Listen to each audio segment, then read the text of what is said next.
Hello friends, last episode में मैंने बात किया कि एफआईआर कैसे लिखें, एफआईआर में कौन कौन से आवश्यक बातें लिखी होनी चाहिए, एफआईआर के आवश्यक तत्व क्या क्या होते हैं, इसका मैंने डिटेल रूप से वर्णन किया।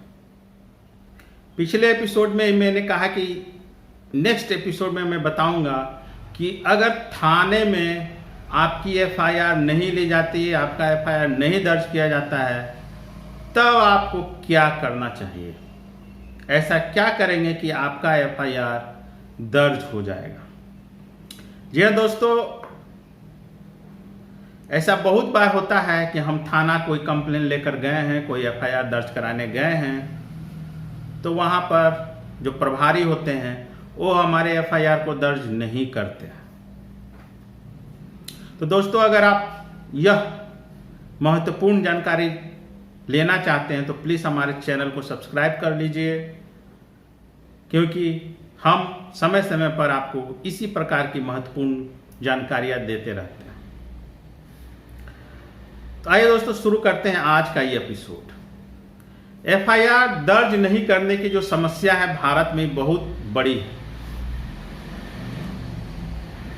हमारे भारत में अंग्रेजों के जो समय बनाया गया कानून था वो आज भी, पुलिस एक्ट आज भी, सीआरपीसी, आईपीसी आज भी लागू है और अक्षरशः लागू है। बहुत कम जहां तहां परिवर्तन किए गए। तो अंग्रेजों ने उस समय अपने हित के लिए, अपने फायदे के लिए एक दरोगा को, एक थाना प्रभारी को इतना पावर दे दिया कि अगर वो चाहे तो अपने थाना क्षेत्र में प्रधानमंत्री के विजिट को भी रोक सकता है। उसको बहुत ज्यादा पावर दे दिया था अंग्रेजों ने, और वो एक्ट अभी भी लागू है। समय समय पर सुप्रीम कोर्ट बोलता है कि इसको बदला जाए, विभिन्न एनजीओ भी उठाते हैं, क्योंकि इसके दुरुपयोग की बहुत सारी सूचनाएं आती रहती है समय समय पर, लेकिन सरकार इस ओर अभी तक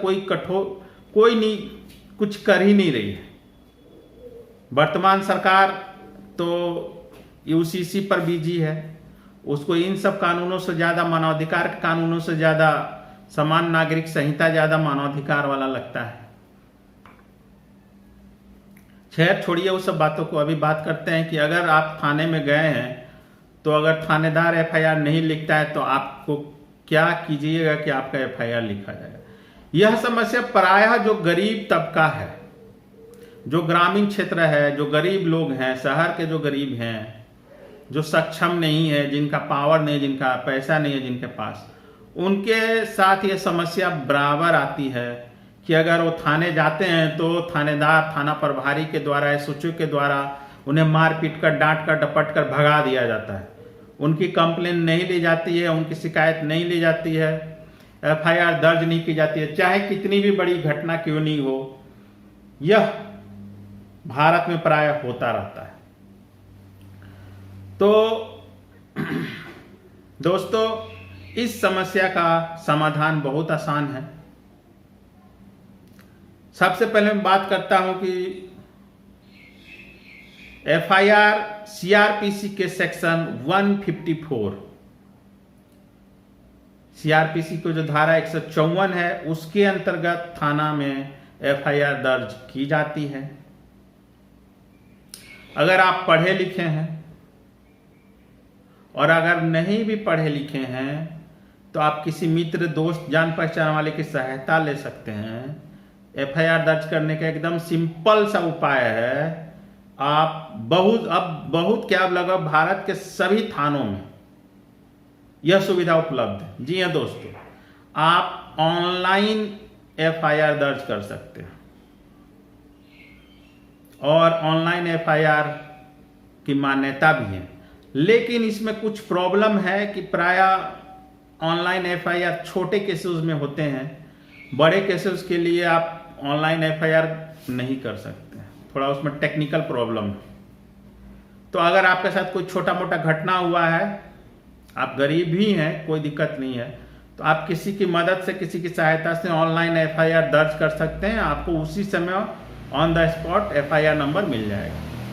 ये तो हुई ऑनलाइन एफआईआर की। इसके अलावा भी और भी दूसरे उपाय हैं कि आप एफआईआर दर्ज कर सकते हैं। अगर मान लीजिए आपके राज्य में ऑनलाइन एफआईआर की सुविधा नहीं है, या फिर कोई ऐसा घटना है जिसमें ऑनलाइन एफआईआर करने से आपकी बात नहीं बनेगी, कोई गंभीर रूप के हैं, कॉग्निजेबल ऑफेंस हैं, जिनको संज्ञेय अपराध बोलते हैं, जो गंभीर प्रकृति के होते हैं, तो उन ऑफेंसेज में कोशिश करना चाहिए कि आप ऑनलाइन नहीं देकर डायरेक्ट थाने में एफआईआर करें। और इस स्थिति में अगर थाना एफआईआर नहीं लेता है, तब मैं बताता हूं कि आपको क्या करना चाहिए।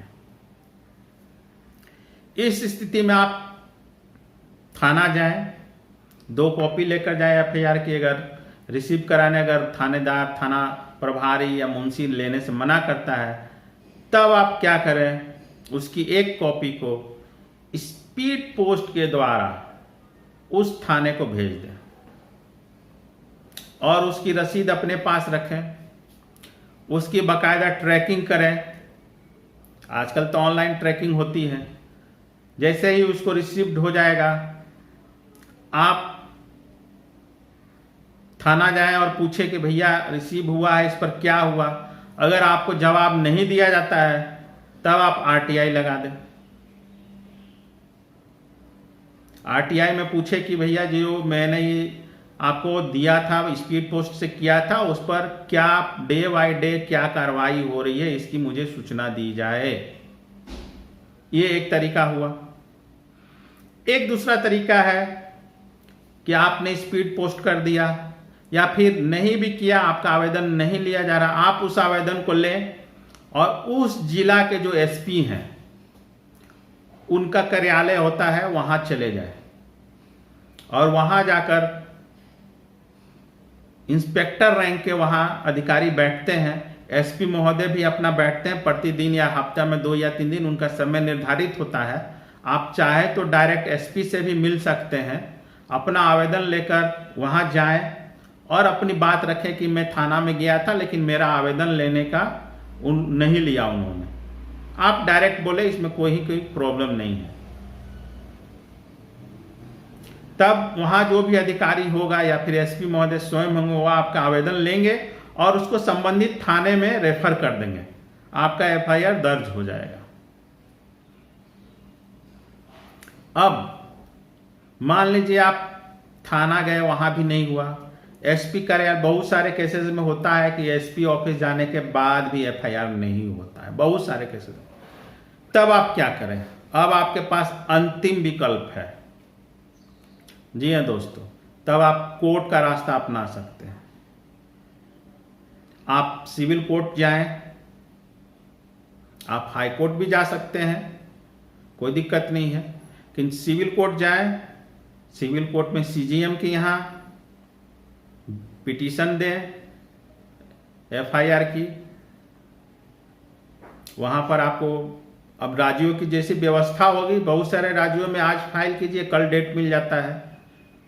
तो आपको नेक्स्ट डे आपको जज साहब के यहाँ सिर्फ आपका एक छोटा सा स्टेटमेंट होगा और उसके बाद एफआईआर दर्ज करने का आदेश। अगर कोर्ट को लगा कि दर्ज होना चाहिए एफआईआर, तो कोर्ट संबंधित थाने को आदेश देगा और आपकी एफआईआर दर्ज हो जाएगी। ये 100% काम करता है, 100% सक्सेसफुल तरीका है। तो दोस्तों, मैंने एकदम सिंपल और साधारण भाषा में समझाया कि अगर आप किसी थाने में जाते हैं और आपका एफआईआर नहीं होता है, तब आपको क्या करना चाहिए। ये आप सिंपल अपने कर सकते हैं, इसमें किसी की सहायता नहीं है। सिर्फ अंत में जो कोर्ट का जो मैटर आता है, उसमें आपको एक अधिवक्ता करना पड़ेगा। बाकी जो सारा है, जैसे कि आपका आवेदन लिखना, वो मैंने पिछले एपिसोड में बता दिया। आवेदन लिख के आप स्वयं जाएं, वहाँ रिसीव कराएं, रिसीव हो गया तब एफआईआर दर्ज हो जाएगा। आप ऑनलाइन कर सकते हैं, एसपी से मिलकर करवा सकते हैं। तो ये सब के लिए किसी की मदद की जरूरत नहीं है, आप स्वयं कर सकते हैं। ठीक है, लास्ट में अगर नहीं तो कोर्ट जाए तो वहाँ आपको एक अधिवक्ता एडवोकेट की ज़रूरत पड़ेगी, वो कर सकते हैं अंत में अगर कोई उपाय नहीं होता। तो दोस्तों यह मैंने बताया कि अगर थाने में एफआईआर दर्ज नहीं होती है तब आप क्या करें कि आपका एफआईआर दर्ज होगा। उम्मीद करता हूं कि मेरे द्वारा दी गई जानकारी आपको किसी काम आएगी, आपको अच्छी लगी होगी। नेक्स्ट किसी इसी तरह के महत्वपूर्ण जानकारी लेकर मैं हाजिर होऊंगा। तब तक के लिए धन्यवाद।